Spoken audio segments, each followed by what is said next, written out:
the self-development, you should also have some sort of skills, just in case, because we know everybody is not academically inclined. They have something to fall back on. Since 2004, just over a dozen teen mothers attended or planned to return to one of the 5 high schools in St. Kitts and Nevis. And it appears to be working. In the last 5 years, only 3 teens became pregnant again. We have 6 girls who are at the college, the Clarence Fitzroy Bryan College. We also have Mary Grant, who we met earlier. She went on to university and she's now a medical doctor. We had another participant we have met at the court, Claudia Bradshaw. She's determined to be a lawyer. And we have one who is out of the 6. One of them is in Tortola BVI at the New England Institute of Culinary Arts, who is doing the Culinary Arts Associate's degree. I met Miss Christopher and Miss Gomes and joined the Project Viola, which is for teenage mothers, and that really helped me to be what I am today. And there are plans in St. Kitts and Nevis to create a program for the fathers of the children born to teen mothers. We had some problems trying to recruit the fathers of these children, and for the first time in 2005, we did a program with the girls, and they were able to convince the dads to come on board. And the same thing that we did for them, the self-development, the career development, and the skills, we did it for the fathers. Apart from government subventions and help from the UNICEF Office for Barbados and the Eastern Caribbean, Project Viola in St. Kitts and Nevis has been able to secure consistent support from the private sector. Project Viola is another project aimed at the youth, particularly young teenage mothers. And we believe that it's not just the government's responsibility to bring up our youth, it's everybody's.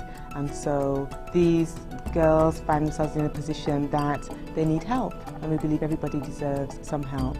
At SL Horsford Limited, marketing manager Valentine Manish says they want to give more.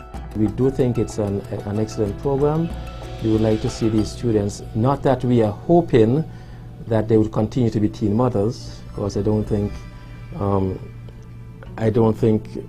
any of us would wish for that, but in the event that there is a need for that continuity, for that program to continue, we will lend our support to it. But getting these programs started in both St. Kitts and Nevis and in Grenada has not been easy.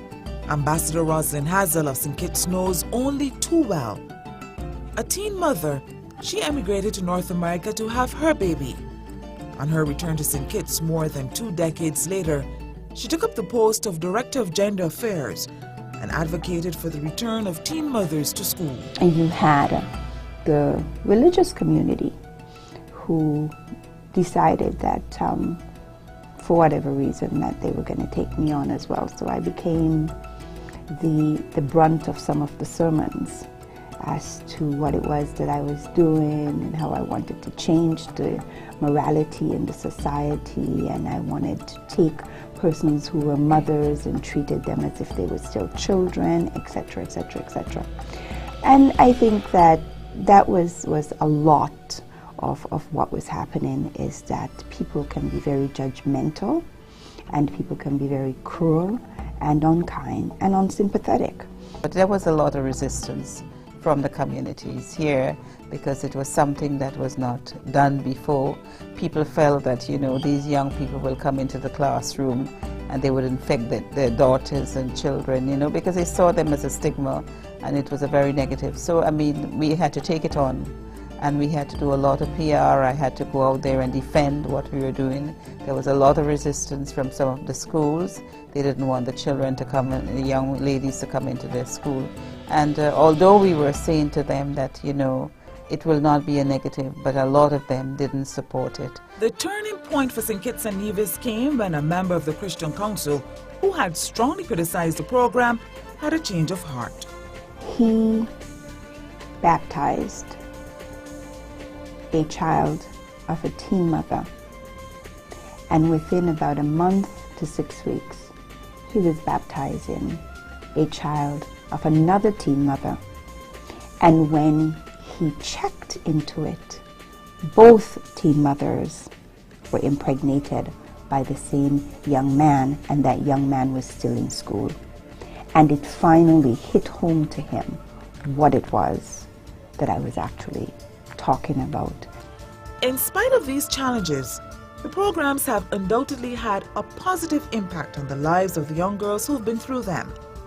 The success stories keep coming in St. Kitts and Nevis, where young mothers are continuing their education or have moved into successful careers, all the while being competent parents and model citizens. Nicole from St. Kitts and Nevis came first in the island's school leaving examinations. Janelle came third. Like Claudia, Shamika wants to be a lawyer. Today, Camlin's a receptionist, married with 2 other children. Belinda runs her own business. But what's the best model for ensuring the continuing of sound education for teen mothers? While an NGO approach such as the PAM approach has its benefits, one of its challenges is its limited reach to girls living outside of its catchment area. UNICEF, the UN agency exclusively responsible for ensuring that the rights of children are fulfilled, has advocated for the return of teen mothers to the formal school system and has been supporting the program in both St. Kitts and Nevis and in Grenada. When we do it only amongst the evening classes, we are separating them from the wider sector of the peer and the school environment, and they become like, okay, you're taking evening classes because something have happened, so that's the only opportunity you have to get your formal education or getting back on track again.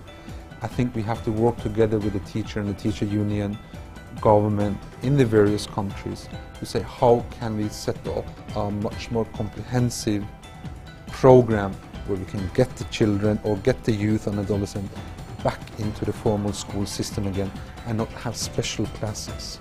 Heather Stewart, a child protection officer with UNICEF, suggests as the region becomes one Caribbean, the issue of teen mothers and the rights of children should be given closer attention. All countries in the Caribbean have both signed and ratified the Convention on the Rights of the Child and are obliged to ensure that all children have a compulsory period of education. Teen mothers are no exception. If we don't educate them, we will certainly have to look after them in our state welfare systems. That is not sustainable. We therefore take this opportunity to applaud the government of St. Kitts and Nevis and increasingly Grenada, who is working towards the policy of return of teen mothers to school. All teen mothers should be in school. That is their right. In the Caribbean, the future should look bright for any young woman who may not have made the best choice earlier in life by becoming a teen mother, but who nevertheless should be guaranteed a second chance at continuing her formal education if all Caribbean governments will, like was done in St. Kitts and Nevis, adopt a formal policy on the return to school of teen mothers.